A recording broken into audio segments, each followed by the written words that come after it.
Dear student, good morning. I am Sanjay Kumar Jatav, Assistant Professor of English Literature at MBD Government College, Kushalgarh. Today I am going to teach you the themes of the famous novel Macbeth, which is written by William Shakespeare, one of the most dramatists of English literature during the reign of Elizabethan period. प्रिय छात्रों, आज मैं आपको Shakespeare द्वारा लिखा गए लोकप्रिय नाटक मैकबेथ की थीम्स जो विषय वस्तु हैं उनके बारे में पढ़ाने जा रहा हूं। विलियम शेक्सपियर एलिजाबेथन युग के दौरान क्वीन एलिजाबेथ युग के समय के सर्वाधिक महत्वपूर्ण नाटककार हैं। जैसा कि आप जानते हो, थीम्स का मतलब होता है विषय वस्तु। Themes are the fundamental and often universal ideas. Themes जो होते हैं वो फंडामेंटल आधारभूत विषय वस्तु, एक आधारभूत एंड ऑफन यूनिवर्सल आइडिया और प्राय बहुधा यूनिवर्सल आइडियाज बेशाश्वत विचारिक नियम होते हैं एक्सप्लोर्ड इन ए लिटरेरी वर्क, जिसको एक साहित्यिक कृति के अंदर एक्सप्लोर किया जाता है, खोजा जाता है। तो कोई भी साहित्यिक कृति वो किसी न किसी थीम पर आधारित होगी। थीम यानी किसी विषय वस्तु पर आधारित। In the play Macbeth there are so many themes. Macbeth नाटक के अंदर बहुत सारी विषय वस्तुएं हैं, जिनमें प्रथम है the correcting power of unchecked ambition. पहली थीम है द करप्टिंग पावर, भ्रष्टाचार पूर्ण शक्ति ऑफ अनचेक्ड एम्बिशन, अनचेक्ड अनियंत्रित महत्वाकांक्षा, अनियंत्रित महत्वाकांक्षा की भ्रष्ट शक्ति, ये पहली थीम है। The main theme of Macbeth, ये जो मैकबेथ नाटक है उसकी मुख्य विषय वस्तु है the destruction brought then ambition goes unchecked by moral constraints. The destruction और जो विनाश ब्रॉड आता है या लाया जाता है व्हेन एम्बिशन, जब महत्वाकांक्षा गोज अनचेक्ड अनियंत्रित होती चली जाती है, तब डिस्ट्रक्शन यानी विनाश चालू होता है। बाई मॉरल कॉन्स्टेंट, नैतिक प्रवृत्तियों के अनियंत्रित होने पर, नैतिक गुणों के अनियंत्रित होने पर जब एम्बिशन जागती है तो डिस्ट्रक्शन नामक, विनाश नामक जो परिस्थिति है वो जन्म लेती है, वो आई जाती है।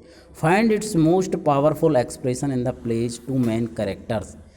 फाइंड इट्स पाई जाती है, मोस्ट पावरफुल एक्सप्रेशन एक सर्वाधिक सशक्त अभिव्यक्ति के द्वारा इन द प्ले, नाटक में टू मेन कैरेक्टर्स, दो मुख्य पात्रों के अंतर्गत। इस प्रकार ये जो पावरफुल एक्सप्रेशन है किसका, correcting power of unchecked ambition, ये जो अनचेक्ड एम्बिशन है, अनियंत्रित महत्वाकांक्षा, ये नाटक के दो कैरेक्टर्स के अंदर पाई जाती है। Macbeth is a courageous Scottish general who is not naturally inclined to commit evil deeds. Macbeth is a courageous, Macbeth एक साहसी बहादुर स्कॉटिश जनरल, स्कॉटिश सेनापति होता है, हु इज नॉट नेचुरली, जो स्वाभाविक रूप से inclined to commit evil deeds, बुरे कर्मों को करने के लिए नहीं है, उसका पात्र बुरे काम को करने के लिए नहीं बनाया गया है। Yet he deeply desires power, लेकिन फिर भी वो बहुत गहरे में शक्ति पाने की इच्छा रखता है एंड एडवांसमेंट, और विकास करने की इच्छा रखता है कि आज वो सेनापति है, कल को राजा बने। ये जो उसकी एम्बिशन है। He kills Duncan's against his better judgement and afterward stew in guilt and paranoia. तो शक्ति को और विकास को पाने की उसकी जो लालसा है, इस एम्बिशन के कारण ही किल्स डंकन्स, वो राजा डंकन की हत्या करता है, उसको मारता है अगेंस्ट हिज बेटर जजमेंट, बजाय उसके एक अधिक अच्छे निर्णय के बावजूद, and afterward stews in guilt and paranoia, और उसके बाद में एक घनघोर दोष और अपराध से वो पीड़ित होता है। Toward the end of the play is descends into a kind of frantic boastful madness। और नाटक के अंत तक जाकर ही descends into a kind of frantic boastful madness, वो अवतरित हो जाता है यानी कि चला जाता है किसमें, एक काइंड ऑफ फ्रेंटिक, एक पागलपन की, बोस्टफुल, शेखी बगारने वाली मैडनेस, विक्षिप्त अवस्था के अंदर, और मैकबेथ पहुंच जाता है। Lady Macbeth on the other hand, दूसरी ओर Lady Macbeth pursues her goals with greater determination, pursues प्राप्त करती है हर गोल्स अपने लक्ष्यों को with greater determination.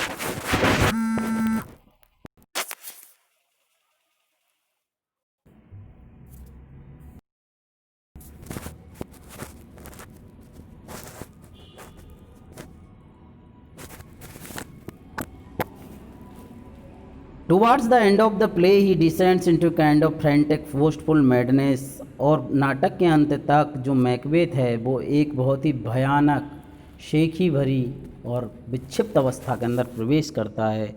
Lady Macbeth on the other hand, दूसरी तरफ lady Macbeth pursues her goals with greater determination, बहुत अधिक महत्वाकांक्षा और दृढ़ निश्चय के कारण वो अपने लक्ष्यों को प्राप्त करने की कोशिश करती है।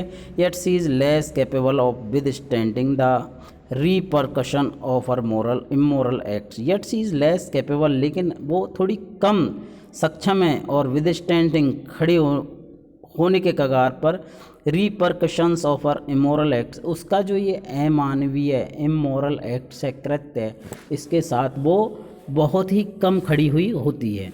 One of Shakespeare most carefully forcefully drawn female characters, lady Macbeth Shakespeare के द्वारा जो रचित है वो सर्वाधिक सशक्त फीमेल करेक्टर्स के रूप में मानी जाती है, एक नारी करेक्टर के रूप में मानी जाती है। She spurs her husband mercilessly to kill Duncan, she spurs her husband, वो अपने पति को बहलाती है फुसलाती है मर्सीलेसली निर्दयता से, टू किल डंकन के डंकन को मारने के लिए वो अपने पति को परस्यू करती है, बहलाती है। And urges him to be strong in the murders of after माता, और बाद में मर्डर करने के बाद में, डंकन के मर्डर करने के बाद में वो अपने पति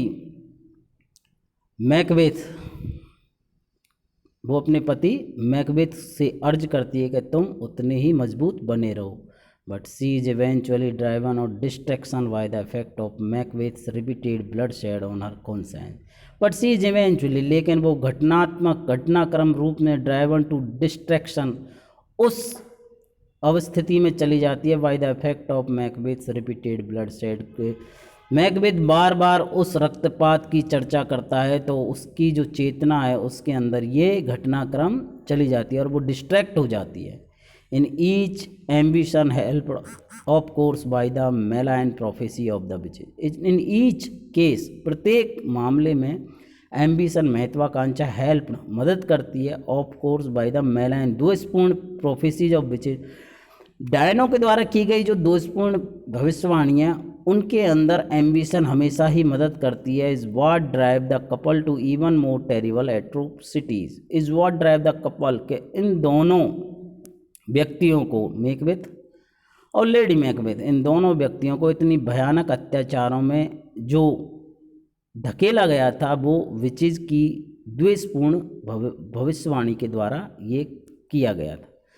द प्रॉब्लम, जो समस्या है, the play suggest is that once one decide to use violence, ये जो नाटक है वो ये सुझाव देता है कि एक बार जो व्यक्ति हिंसा का सहारा लेने का निश्चय करता है, टू फर्दर वंस क्वेस्ट, किसी की इच्छा की पूर्ति के लिए, फॉर पावर, शक्ति के लिए, it is difficult to stop, तो फिर उसको रोकना काफ़ी कठिन होता है।